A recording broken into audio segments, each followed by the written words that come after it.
Hello friends, எல்லாருக்கும் வணக்கம். எல்லோரும் எப்படி இருக்கீங்க?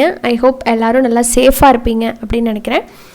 இன்றைக்கி நம்ம நிக்கிஸ் கிச்சனில் நம்ம பார்க்க போகிறது நல்ல ஹெல்த்தியான வெண்டைக்காய் ஃப்ரை, வெண்டைக்காய் வறுவல், தேங்காய் போடாமல் நல்ல டேஸ்ட்டாக எப்படி பண்ணுறது அப்படிங்கிறத இன்றைக்கி செஞ்சு காமிக்க போகிறேன். இது பிகினர்ஸ்க்கு ரொம்ப யூஸ்ஃபுல்லாக இருக்கும் அப்படின்னு நினைக்கிறேன். எல்லாருமே வெண்டைக்காய் ஃப்ரை பண்ணுவோம். இன்றைக்கி என்னோடய மெத்தடில் நான் எப்படி பண்ணுவேன் அப்படிங்கிறத உங்களுக்கு ஷேர் பண்ண போகிறேன். இந்த வெண்டைக்காயில் பார்த்திங்கன்னா நல்ல விட்டமின் ஏ, அப்புறமா விட்டமின் சி இருக்குது, கூடவே மெக்னீஷியம் இருக்குது. அப்புறமா இதில் ஆன்டி ஆக்சிடென்ட்ஸ் நிறைய இருக்கிறதுனால கேன்சர், டயபெட்டிக், ஸ்ட்ரோக், அப்புறமா ஹார்ட் ரிலேட்டட் இஷ்யூஸ் எதுவுமே வராமல் நம்மளை பாதுகாக்குது.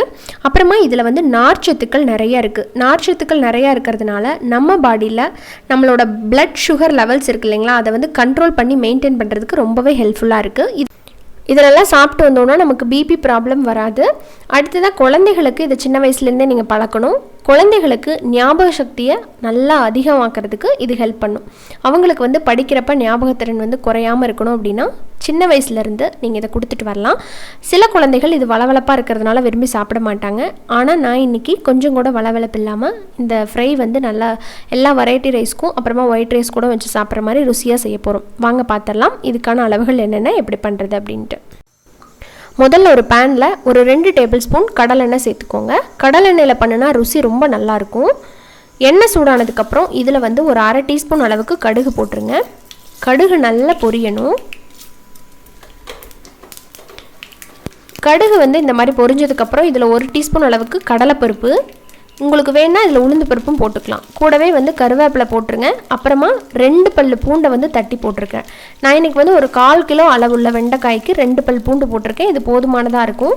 பூண்டு பார்த்திங்கன்னா ஒரு மணத்துக்காகவும் நம்ம இதில் சேர்த்துக்கிறோம். அடுத்ததாக ஒரு 5-6 போல் சின்ன வெங்காயத்தை நல்லா இந்த மாதிரி பொடி பொடியாக கட் பண்ணி போட்டுக்கோங்க. வெங்காயம் சேர்த்தும் பண்ணலாம், சேர்க்காமையும் பண்ணலாம். வெங்காயம் சேர்த்தும் போது இன்னும் கொஞ்சம் ருசி நல்லாயிருக்கும். அடுத்ததாக இதில் நம்ம மிளகாய் 2 காஞ்ச மிளகா ஜஸ்ட் ஒரு ஃப்ளேவருக்காக ஆட் பண்ணியிருக்கிறேன். இப்போ இதெல்லாம் சேர்த்து ஓரளவுக்கு நல்லா வதக்குனதுக்கப்புறம் நம்ம வெண்டைக்காய் சேர்த்துக்க போகிறோம்.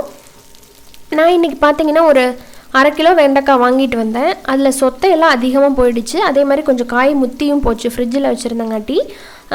முடிஞ்ச அளவுக்கு நீங்கள் வெண்டைக்காய் வாங்கிட்டு வந்தோடனே யூஸ் பண்ணினீங்க அப்படின்னா வறுவல் ரொம்ப நல்லாயிருக்கும். இப்போ நான் இந்த மாதிரி கட் பண்ணியிருக்கேன். இந்த டைமண்ட் ஷேப்பில் கட் பண்ணி எடுத்துருக்கிறேன். இப்படி கட் பண்ணும்போது அந்த வளவளப்பெல்லாம் சீக்கிரம் போகிற மாதிரி எனக்கு ஒரு ஃபீல் ஆகும். எப்பயுமே இந்த மாதிரி கட் பண்ணி நான் சமைப்பேன். அப்போ எனக்கு கொஞ்சம் நல்லாயிருக்கும். அதே மாதிரி ஷேப்பும் பார்க்குறதுக்கு நல்லாயிருக்கும். அப்படிங்கிறதுனால குட்டியெல்லாம் கொஞ்சம் விரும்பி சாப்பிடுவா. இந்த மாதிரி நீங்களும் பண்ணி பாருங்கள். ரவுண்டாக கட் பண்ணுறதை விட இந்த மாதிரி பண்ணி பாருங்கள். மசாலாலாம் உள்ளே போகிறதுக்கு அந்த ஓப்பன் பார்த்திங்கன்னா நல்லா ஒய்டாக இருக்கிறதுனால ஈஸியாக மசாலாலாம் உள்ளே போயிடும். வளவளப்பும் சீக்கிரம் போயிடும். இப்போ இதை சேர்த்துட்டு நல்லா வதக்கிக்கலாம். வெண்டைக்காயை பொறுத்த வரைக்கும் பிகினர்ஸாக இருந்தீங்கன்னா நல்லா கவனிச்சுக்கோங்க. நிறைய சொத்தை இருக்கும், நல்லா பார்த்து கட் பண்ணணும். புழுவெல்லாம் நிறையா இருக்கும். ஸோ இப்போ பார்த்தீங்கன்னா முதல் இருந்ததை விட வெண்டைக்காய் கொஞ்சம் நல்லா வதங்கி வந்திருக்கு. அடுத்ததாக இதில் பார்த்தீங்கன்னா மஞ்சத்தூள் ஒரு 1/4 டீஸ்பூன் அளவுக்கு போட்டுக்கிறேன். கொஞ்சம் கூட அந்த வளவளப்பு போனதுக்கு அப்புறமா தான் நீங்கள் போடணும். வளவளப்பு இருக்கையில் பொடிகள்லாம் சேர்க்கக்கூடாது. இதில் பார்த்தீங்கன்னா வளவளப்பு அவ்வளோக்கா இல்லை. சில காய்களில் ரொம்ப அதிகமாக இருக்கும். அந்த மாதிரி இருக்கும்போது நல்லா வளவளப்பு போனதுக்கப்புறமா பொடிகள்லாம் ஆட் பண்ணுங்கள். அடுத்த காரத்துக்கு அப்படின்னு பார்த்தீங்கன்னா நான் இன்றைக்கி வீட்லேயே அரைச்ச சாம்பார் பொடி தான் சேர்த்துக்க போகிறேன். இந்த சாம்பார் பொடி பார்த்திங்கன்னா 1 டீஸ்பூன் அளவுக்கு போடுறேன். இதுலேயே போதுமான அளவுக்கு காரம் அப்புறமா டேஸ்ட் எல்லாமே அருமையாக இருக்கும். நீங்கள் சாம்பார் பொடி இல்லை அப்படின்னு கேட்பீங்க. சில பேர் எங்கிட்ட சாம்பார் பொடி இல்லை, அதுக்கு பொதுவாக என்ன போடலாம் அப்படின்னு கேட்குறவங்களுக்காக சொல்கிறேன். ஒரு 1/2 டீஸ்பூன் அளவுக்கு மிளகாய்த்தூள், 1 டீஸ்பூன் மல்லித்தூள், 1/4 டீஸ்பூன் மஞ்சத்தூள், இது 3 மட்டும் போட்டுருங்க.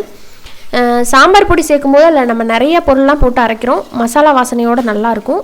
நீங்கள் வெறும் மிளகாய்த்தூள் போட்டிங்கன்னா ருசி கொஞ்சம் கம்மியாக இருக்கும். பட் இருந்தாலும் அதுவும் நல்லா தான் இருக்கும். அது ஒரு டேஸ்ட் கிடைக்கும், இது ஒரு டேஸ்ட் கிடைக்கும். இப்போ இதெல்லாமே போட்டுருங்க. இன்னும் வெண்டைக்காய் நமக்கு வேகாதுக்கு முன்னாடி உப்பு போட உங்களுக்கு நிதானம் தெரியும் அப்படின்னா போட்டுக்கலாம். ஏன் அப்படின்னா காய் வெந்து வந்ததுக்கப்புறம் ரொம்ப கம்மியாயிரும். இருக்கிறதுலே பாதி அளவாக காய் வந்துடும். அப்போ அதுக்கு தகுந்த மாதிரி நம்ம இப்போ உப்பு சேர்க்கணும். இப்போ அதிகமாக இருக்குது அப்படின்னு சேர்த்துட்டிங்க அப்படின்னா ரொம்ப கசப்பாயிரும்.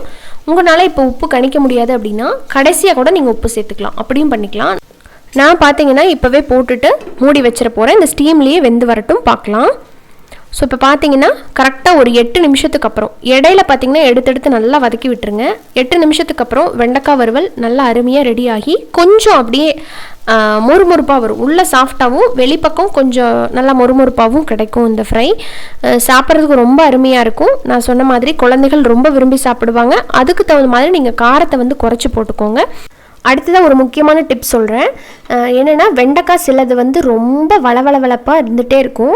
காயே வதங்கிரும், ஆனால் அந்த வளவளப்பு மட்டும் போகாது. அப்படி இருக்கிற டைமில் உடனே அந்த வளவளப்பு போகிறதுக்காக ஒரு 2லேருந்து 3 ட்ராப் மட்டும் லெமன் ஜூஸ் இருக்கு இல்லைங்களா, எலுமிச்சம்பழ சாறு, அதை சேர்த்து வதக்கி பாருங்கள். உடனே அந்த வளவளப்பு போயிடும். அதிகமாகவும் சேர்த்துறாதீங்க, வறுவல் வந்து புளிப்பாயிரும். ஸோ ஒரு 2லேருந்து 3 ட்ராப் போட்டிங்கன்னா வளவளப்பு போயிடும். அதுக்கப்புறம் நீங்கள் வந்து மசாலா பொடியெல்லாம் சேர்த்து நான் சொன்ன மாதிரி இந்த ப்ரொசீஜரை வந்து கண்டினியூ பண்ணிக்கலாம். இதே மாதிரி இதே அளவுகளோட இந்த வெண்டைக்காய் வறுவலை உங்கள் வீட்டில் செஞ்சு பாருங்கள். இந்த டிப்பும் உங்களுக்கு யூஸ்ஃபுல்லாக இருந்திருக்கும் அப்படின்னு நம்புகிறேன்.